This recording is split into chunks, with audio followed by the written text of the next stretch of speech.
Hey, what's up guys? Today I'll show you a fantasy action film, Dororo. Spoiler ahead, watch out and take care. In a Japanese winehouse, guests are drinking to their heart's content while watching a dance performance. All of a sudden, a man jumps onto the stage and cuts off the lead dancer's facial mask. When the mask is torn off, everyone is shocked to discover that the dancer is a huge spider. The intrusion certainly throws the guests into turmoil, and all of them evacuate the winehouse in terror. The man removes his arm and brings out a hidden blade to slash the spider. The spider in turn pierces through the man's body. But he is not injured at all. Surprisingly, his wound heals in an instant. In the end, he kills the spider monster, and his leg grows back from his own body. This mysterious man is a ronin named Hyakimaru. 20 years ago, his father the king made a deal with the 48 demons so as to gain prosperity and rule over his land. His deal was sealed at the expense of his firstborn son Hyakimaru. As his wife was giving birth, demons fed on each body part of the son, leaving the son without skin, ears, noses, eyes, or limbs. However, with a bit of luck on his side, the abandoned child was eventually found by a master medicine man, who was frantic about regeneration, so he fully applied his knowledge to healing the poor boy Hyakimaru. He first collected the remains of babies, who had died in the war. After a series of processing, he fixed the artificial limbs and organs on Hyakimaru to build him a new body. As Hyakimaru grew up, the master had taught him martial arts and attached 2 short blades to his arms. Years later, before the master passed away, he revealed Hyakimaru's origin. Ever since then, Hyakimaru has decided to hunt down the demons so as to claim all his lost organs back. Whenever Hyakimaru manages to kill a demon, he will restore one of his lost organs. Since most of his physical parts are crafted by healing magic, Hyakimaru is invincible to any mortal blow. On the same day after Hyakimaru defeats the spider, he runs into Dororo, a young orphan female thief. Dororo has heard of Hyakimaru's story through a kung fu musician. In fact, the 2 blades hidden in his arms are gifted by the musician. Fascinated by the legend, Dororo has made up her mind to follow him in the hunt for demons. Hyakimaru, however, prefers to be alone, so he repeatedly warns Dororo not to glue to him. To his dismay, no matter how he drives Dororo away, she insists to remain by his side. On the way, an ugly giant fat baby appears before them out of nowhere, and leads them to a nunnery nearby. It turns out the giant fat baby is formed by spirits of multiple dead babies. While Hyakimaru and Dororo are taking a short break in the nunnery, a couple have come to visit the place. In a world where war has ravaged every village in the area, and famine, sickness, and natural disaster have become the norm, many parents struggling to make their ends meet have no choice but send their children to the nunnery. However, no one expects that one day a tragic fire would take away the lives of all the nuns and children. So the parents often visit the nunnery to offer their condolences and ask for forgiveness. Hearing their confession, Dororo criticizes the selfish parents for abandoning their children, but actually, poverty rules out other choices for them. As Hyakimaru and Dororo continue with their journey, they meet a tycoon of the village. When the tycoon learns that they are travelers, he generously invites them for a stayover. Dororo looks forward to stealing some treasures from the rich man, so she accepts the invitation right away. One thing amazing is that the tycoon has 10 daughters, who look identical from head to toe. That night, Hyakimaru and Dororo are getting ready to rest after meals, not knowing that some dark and scary secrets are awaiting them. Actually, the 10 daughters are not human beings, but man-eating worms. Right now the worms are discussing which guest they should consume first. Shortly after, they wriggle to the guest room, prepared to start their feast. Hyakimaru is so alert that he kills all the beasts in a flash. When Dororo wakes up, the 10 monsters all have died. At this time, the giant fat baby pops up in the court and points in a certain direction. Dororo and Hyakimaru follow his instruction to a study room where a hidden underpass is found. Walking through the underpass, they see many skeletons and remains of the dead. More and more bones appear, until they reach the nunnery destroyed by fire. Now that they realize those children did not die of fire, rather, they are eaten up by the worms of the tycoon, Hyakimaru speculates that the tycoon's wife must be a dark witch, and her food supply just comes from the nunnery. Dororo gathers the villagers to expose the tycoon, while Hyakimaru returns to the tycoon's house to deal with them. At first, Hyakimaru is hoping that the couple will repent from their evil acts, but Tycoon refuses to admit his wrongs. Even though the tycoon loves the wife so much that he even risks his life to protect her, the Dark Witch does not return the same favor. She tries to kill Hyakimaru and her husband together with one deadly shot. The sword goes through the two bodies, and the tycoon dies in blood. Hyakimaru comes up unscathed to tackle the witch. She transforms herself into a huge but sexy moth, with her wings studded by horrifying eyes though. As Hyakimaru gains the upper hand, the witch wants to fly away. Luckily, the giant fat baby arrives in time to drag the moth down. So Hyakimaru takes the chance, and steps forward to slay her immediately. Right after the witch dies, all the children devoured by her enter the reincarnation, and Hyakimaru earns a new organ. Sadly, the villagers who have witnessed Hyakimaru's transformation regard him as a monster, and drive them away with fear.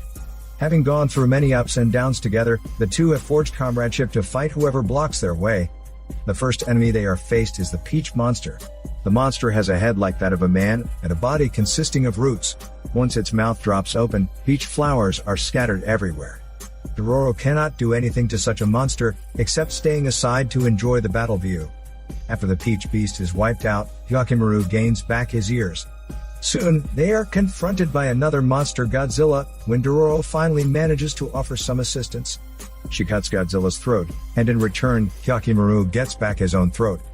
Encouraged by the multiple victories, Hyakimaru becomes bolder in the demon hunt. As such, he easily eradicates an evil demon, and claims back his own hand. When they are at the borders, Dororo tells Hyakimaru about her own story. A few years ago, her hometown was trampled down by King's army.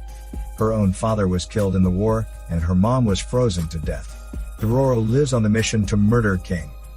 Shortly after they have entered King's land, Hyakimaru alone visits a wine house to get some food and a break. Suddenly, a gang of robbers break into the wine house. While most of the guests flee the scene, Hyakimaru remains on his seat with absolute composure. One of the robbers challenges Hyakimaru, but receives a hard blow. Thanks to the blowjob, the prince in the wine house notices his excellent martial skills. Therefore, Prince intends to hire Hyakimaru to work for him. Out of curiosity, Hyakimaru follows Prince to the palace. While they tour around the palace, they meet the queen, who is shocked to see Hyakimaru's clothes. Queen recognizes that he is the very son she abandoned 20 years ago. Queen cannot wait to tell Hyakimaru their relationship. As soon as Hyakimaru touches the queen's hand, the past vividly replays in his mind. But the fact that Queen setting him adrift breaks his heart. He has been searching for his origin all his life, but the truth has thrown him into torment and confusion. While Hyakimaru immerses himself in shock and sorrow, Dororo tries to comfort him.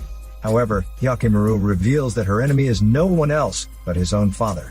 Overcome by her grief and hatred, Dororo surprises Hyakimaru with a stab. As usual, Hyakimaru is not wounded at all. Empathizing with Dororo's pains, Hyakimaru calmly accepts whatever she says and does. Then the two of them part their ways, but Dororo returns to Hyakimaru after some careful consideration. She asks Hyakimaru to let go of his own grudges to start anew. Her words have moved the heart of Hyakimaru. On the other hand, Queen wishes to see Hyakimaru again, but her plan is always disrupted by the prince. To retain his existing power and privileges as the one and only prince, Prince decides to go kill Hyakimaru. Queen is heartbroken to learn of his ambition, but she can do nothing to stop him. In the meantime, the devil misleads King to think that Hyakimaru's presence hinders him from ruling the land. The devil adds that everything will be restored when Hyakimaru dies. King buys all the lies from the devil and prepares to assassinate Hyakimaru. When King is on his way, Prince and his soldiers have come to confront Hyakimaru. Previously, Hyakimaru is convinced by Dororo to forget the past and move forward, but Prince initiates the fight. Hyakimaru's conscience and kindness are holding him back from killing any of the royal troops. On the contrary, unwavering in his resolution to slay Hyakimaru, Prince does not relent. As such, Prince has killed his own soldier by mistake. Hyakimaru intends to reconcile with Prince, but Prince only wants to end his life. In his attempt at self-defense, Hyakimaru accidentally leaves his blade stuck in Prince's throat. When Queen finally arrives, Prince drops dead to the ground. Plunged into grief for the death of her younger son, Queen plans to take Hyakimaru's life for life, but she cannot bear the loss of two sons on the same day. Before long, King also storms to the battlefield. Reading her husband's mind, Queen stops King from acting foolishly, because Hyakimaru is their only remaining son now. However, King shuts his ear to Queen's plea, and puts her to death right away. King's brutal murder makes Hyakimaru's blood boiling. With the dying wish to avenge his mother, Hyakimaru charges at his father in a fury.